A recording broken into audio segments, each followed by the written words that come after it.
ప్రభు యేసుక్రీస్తు నామములో మీ అందరికీ శుభములు.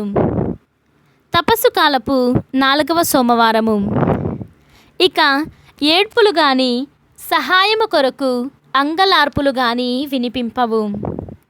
మొదటి పఠనము యెషయా గ్రంథము 65వ అధ్యాయము 17వ వచనము నుండి 21వ వచనం వరకు. ప్రభువైన యావే ఇట్లు పలుకుచున్నాడు, ఇదిగో నేను నూతన దివిని నూతన భువిని సృజింతును. పూర్వ సంఘటనలను ఇక ఎవరును జ్ఞప్తికి తెచ్చుకొనరు.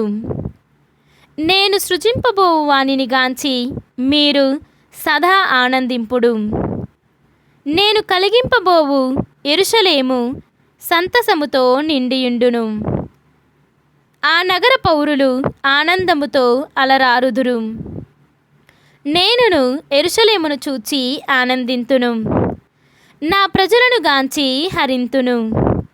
ఆ పట్టణమున ఇక ఏడుపులు గాని సహాయమునకై అంగలార్పులు గాని వినిపింపవు. శిశువులకు బాల్య మరణములు ఉండవు. వృద్ధులు నిండు జీవితము జీవింతురు. ప్రతివాడు 100 ఏండ్లు జీవించి కాని కన్ను ముయ్యడు. 100 ఏండ్లు రాకమునిపే చనిపోవుట శాపముగా ఎంచబడును. ప్రజలు ఇండ్లు కట్టుకొని వానిలో వసింతురు. ద్రాక్ష తోటలు నాటుకొని వాని ఫలములు ఆరగింతురు. ఇది ప్రభువాక్కు. సర్వేశ్వరునికి వందనములు. భక్తి కీర్తన. ప్రభు, నీవు నన్ను విపత్తుల నుండి తప్పించితివి కనుక నేను నిన్ను స్తుతింతును. ఈనాటి సువిశేషము పునీత యోహాను గారు రాసిన సువిశేషము 4వ అధ్యాయము 43వ వచనము నుండి 54వ వచనము వరకు. 2 రోజులైన పిదప యేసు అక్కడి నుండి బయలుదేరి గలిలయకు వెళ్ళెను. ఏలన ప్రవక్త తన స్వదేశములు గౌరవింపబడడని ఆయనే స్వయముగా సాక్ష్యమిచ్చెను. యేసు గలిలయకు వెళ్ళినప్పుడు అచ్చటి ప్రజలు ఆయనను ఆహ్వానించిరి. ఏలన పాస్కా పండుగ సందర్భమున గలిలయ నివాసులు యెరూషలేమునకు వచ్చినప్పుడు ఆయన చేసిన అద్భుత కార్యములన్నీ స్వయముగా చూచిరి. అంతట ఆయన నీటిని ద్రాక్షారసముగా మార్చిన గలిలయలోని కానాను అను పల్లెకు మరలా వచ్చెను. కఫర్నాములో ఒక ప్రభుత్వ ఉద్యోగి ఉండెను. అతని కుమారుడు రోగముతో పడి ఉండెను.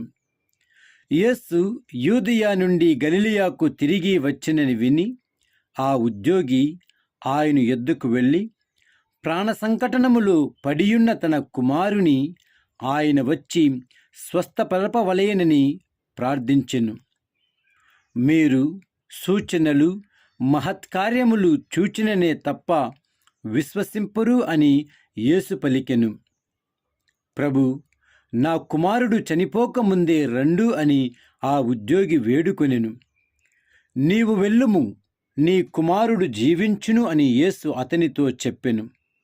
అతడు యేసు మాటను నమ్మి తిరిగిపోయెను. మార్గమధ్యమున అతని సేవకులు ఎదురై, నీ కుమారుడు స్వస్థుడైనాడు అని చెప్పిరి. ఏ గంట నుండి బాలునికి ఆరోగ్యము చెక్కబడ సాగినది అని అతడు సేవకులను అడగగా, నిన్న మధ్యాహ్నము 1 గంటకు జ్వరము విడిచినప్పటి నుండి అని వారు చెప్పిరి. నీ కుమారుడు జీవించును అని యేసు తనతో చెప్పిన గంట అదేనని అతడు గ్రహించెను. కనుక ఆ ఉద్యోగి అతని కుటుంబము యేసును విశ్వసించిరి. ఇది యేసు యూదయ నుండి గలిలయకు వచ్చి చేసిన 2వ అద్భుతము. ఇది క్రీస్తు సువిశేషము. క్రీస్తువా మీకు స్తుతి కలుగునుగాక.